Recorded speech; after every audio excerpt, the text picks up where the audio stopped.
El Señor esté con vosotros. Y con tu espíritu. Lectura del Santo Evangelio según San Mateo. Gloria a ti, Señor. En aquel tiempo, al llegar a la región de Cesarea de Filipo, Jesús preguntó a sus discípulos: ¿Quién dice la gente que es el Hijo del Hombre?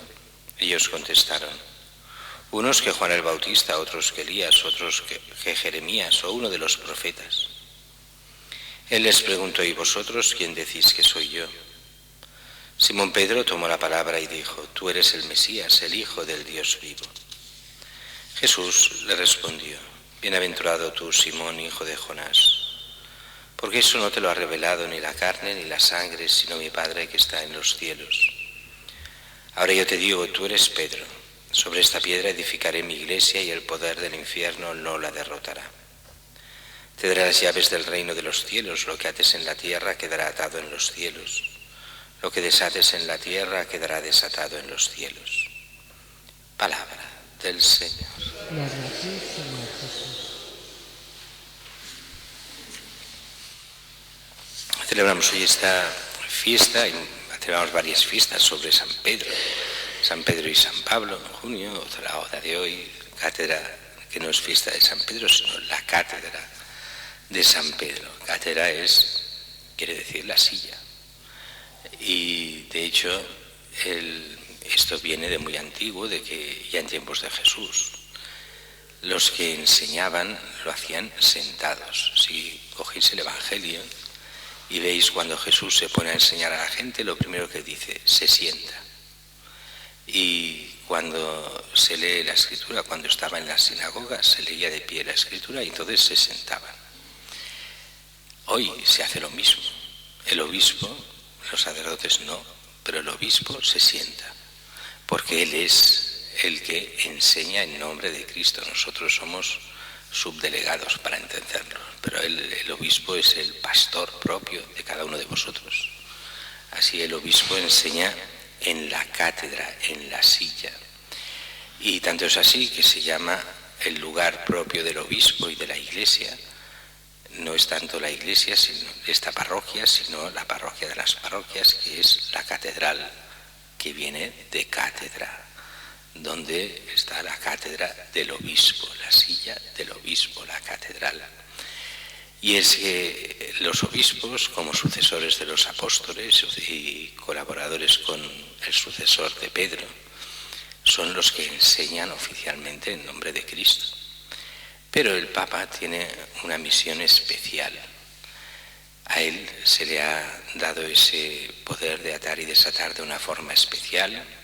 También a los obispos, a los demás obispos, pero no a nivel particular, sino todos en conjunto. Pero el Papa como cabeza, y no como un primero entre los demás, un primus inter pares, sino como una vocación específica a ser, de alguna forma, el que hace visiblemente de Cristo, aunque no es Cristo ni mucho menos, pero el que hace de cabeza de la Iglesia, y es realmente, bueno, la cabeza de la Iglesia es Cristo, no es el Papa, pero el Papa es la cabeza visible de la Iglesia, pero Cristo es la auténtica cabeza, aunque no la veamos, invisible.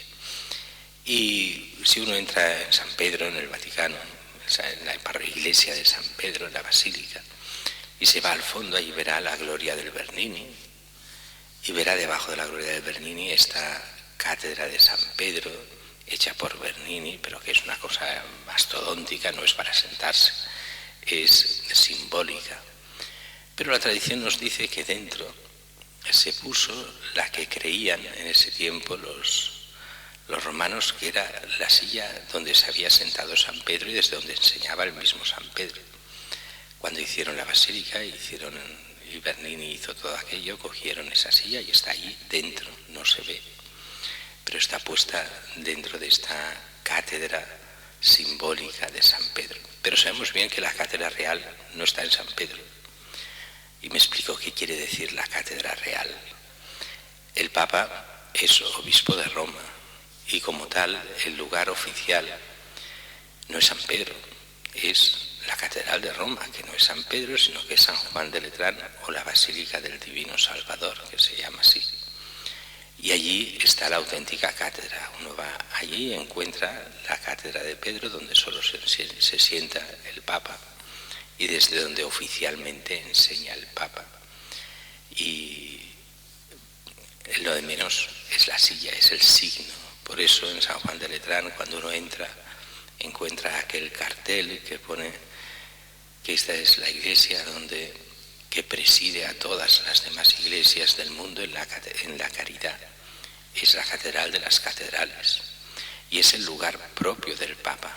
Recordemos que San Pedro es un lugar como basílica simplemente devocional de cara a la tumba de Pedro, pero el lugar propio, y así fue durante más de 1300 años, que el Papa vivía al lado de la catedral y oficiaba siempre en la catedral. Cuando el mismo, por ejemplo, San Francisco o tantos santos iban a ver al Papa, iban a la catedral, iban a esta basílica de San Juan de Letrán o del Divino Salvador. Pero todo esto tiene nula importancia. Lo importante es la figura que Dios ha querido para el Papa. ¿Y cuál es esa figura? Pues es lo que nos dice hoy: bienaventurado tú, Simón, hijo de Jonás. Eso de que reconoces en mí al Mesías, al Hijo del Dios vivo, no te lo ha revelado ni carne ni sangre, sino mi Padre que está en los cielos. Ahora yo te digo, tú eres Pedro, o sea, roca. Sobre esta piedra, sobre esta roca edificaré mi iglesia, el poder del infierno no la derrotará. Te daré las llaves del reino de los cielos para que ates y desates, abras y cierres. Aquí viene dos cosas. Una es edificar sobre Pedro. En realidad se edifica sobre Cristo. Pero Cristo ha querido darnos esta figura especial. Es la figura central que representa la unidad de la fe. Así, cuando hay problemas graves de fe, la última palabra la tiene Pedro. Él tiene las llaves. Pero cuidado, que hay gente que a veces lo interpreta mal. No que el Papa pueda decidir lo que le dé la gana. No es eso el papado. El papado es: Dios da una gracia especial a Pedro para que en medio de todos los errores que Pedro pueda hacer, que los hizo y salen en el Nuevo Testamento y muchos, pero cuando se tenía que tomar una definición última, aunque se hubiera equivocado antes, cuando realmente se pone ante Dios y habla en nombre de Cristo, sale ahí la verdad de lo que Dios quiere.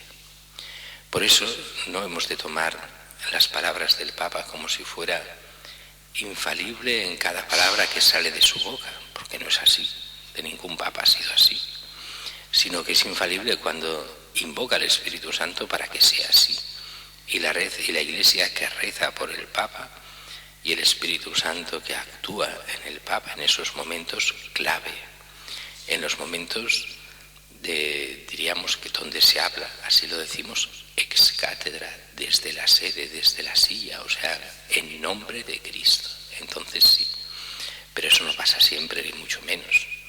Normalmente es magisterio ordinario el que se hace, al cual debemos obsequio, faltaría más, y al cual hemos de obedecer al Papa, faltaría más, pero muchas cosas son intrascendentes en la vida del cristiano, otras no tanto. Pero sí que hemos de estar en comunión con nuestros obispos y con el Papa, pero tampoco hacerlo como si fuese un Dios. A mí una de las cosas que a veces más me preocupan de algunos cristianos es cuando el Papa es de su cuerda, entre comillas dicho así. Son papistas, pero más que el Papa. El Papa estornuda, el mundo está mal. El Papa dice no sé qué, el mundo está perfecto. Y después viene un Papa que no es de su agrado, uy, no, hemos de renunciar al papado, no sé qué dices. No funciona así. No es cuestión de que el Papa sea mejor o peor porque gusta mucho o gusta poco. Lo importante es esta función de unidad en la Iglesia, en los temas candentes que afectan a la fe en el último momento. No para que Él haga y deshaga lo que le dé la gana, sino para que discierna con la ayuda del Espíritu Santo aquello que Dios quiere para el pueblo de Dios.